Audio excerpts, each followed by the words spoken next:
Hello friends, welcome to super Saheliya. આજે આપણે મસાલેદાર દહીં ભીંડીનું શાક બનાવીશું. તો એના માટે આ ભીંડા મેં આ રીતે કટ કરી લીધા છે. સાથે મેં ઓનિયન કટ કરી છે અને ટોમેટો આ રીતે, લીલા મરચાં છે. અહીંયા તેલ આપણે ગરમ કરવા મૂક્યું છે. તેલ ગરમ થઈ ગયું છે. એઝ યુઝ્યુઅલ સૌ પ્રથમ હું હિંગ નાખું છું.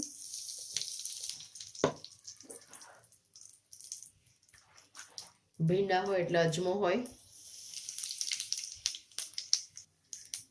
લીલા મરચાં કરીશું.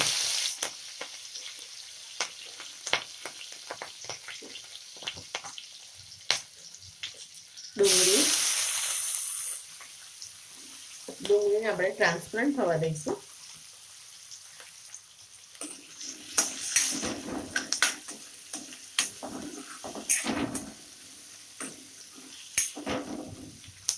હવે આપણે નાખીશું લસણ અને આદુની પેસ્ટ એડ કરીશું. એને બી સરસ સાંતળીશું. બધું સરસ સાંતળી જાય તો જ એનો ફ્લેવર આવે.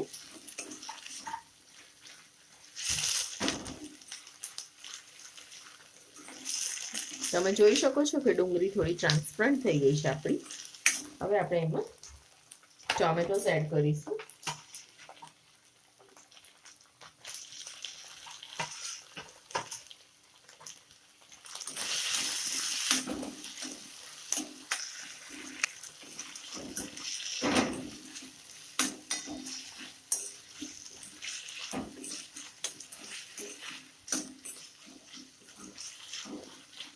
સરસ આ બંને સાંતળી જાય પછી આપણે મસાલા કરીશું.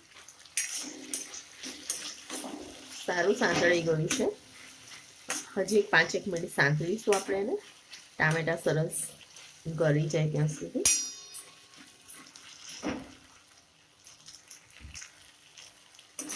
સારા સાંતળી ગયા છે ટામેટા અને ડુંગળી. હવે આપણે હળદર એડ કરીશું.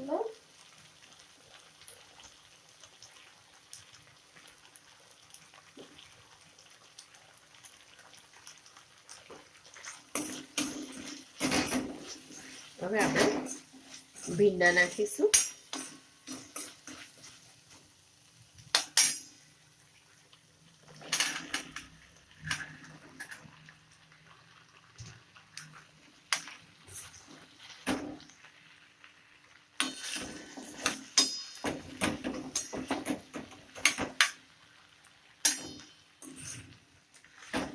સરસ હલાવીશું. બધું સરસ મિક્સ કરીશું.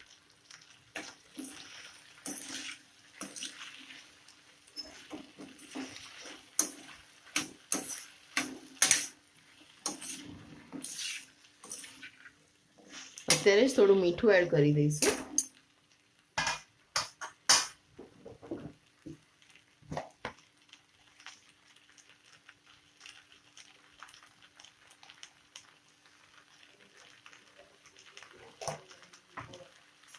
આને પણ સરસ મિક્સ કરી દઈશું. મીઠું નાખીશું એટલે થોડું પાણી છૂટશે એટલે એનાથી આપણા ભીંડા સરસ ચડી જશે. હવે આપણે ઢાંકી દઈશું. ઢાંકી અને ઢાંકણા ઉપર આપણે થોડું પાણી એડ કરીશું. હજી થોડું એડ કરીશું. વરાળથી સરસ અંદર ચડી જશે ત્યાં સુધી આપણે દહીંનો મસાલો બનાવી લઈએ. તો આમે લગભગ 1 વાડકો ભરીને દહીં લીધું છે. એમાં હું નાખીશ ગરમ મસાલો, જેટલું ખાઈ શકું એ રીતે મરચું હું 1/2 સ્પૂન એડ કરું છું. ધાણા જીરું, દહીંના ભાગનું આપણે આમાં મીઠું પણ એડ કરી લઈશું. હવે બધું સરસ મિક્સ કરી લઈએ આપણે.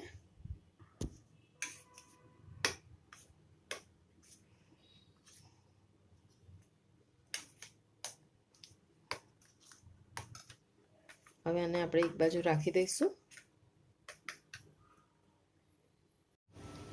ચાલો આપણે ચેક કરીએ હવે.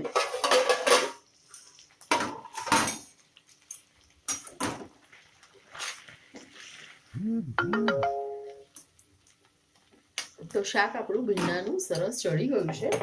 હવે આપણે જે દહીંવાળું મસાલાવાળું દહીં જે બનાવ્યું હતું એ આપણે આમાં એડ કરી દઈશું. આ બધું દહીં આપણે આમાં એડ કરી દઈશું.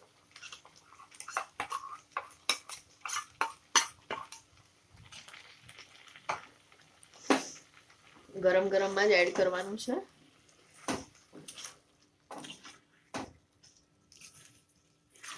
આ રીતે બનાવેલું ભીંડાનું શાક ભાખરી રોટલી સાથે સાંજે ડિનર માટે સારું લાગે છે. નહીં તો ખાલી ભીંડાનું બનાવીએ છીએ તો લુખ્ખું લાગે છે. હવે આને કંઈ કરવાની જરૂર નથી. આપણે એને બંધ કરી દઈશું અને લગભગ 3 મિનિટમાં ગેસ બી ઓફ કરી દઈશું. તો ફ્રેન્ડ્સ, તમને મારી રેસીપી સારી લાગી હોય તો મારી ચેનલને લાઈક કરજો, શેર કરજો અને સબસ્ક્રાઈબ કરજો. અને તમે પણ ચોક્કસ આ રેસીપી ઘરે ટ્રાય કરજો. Thank you.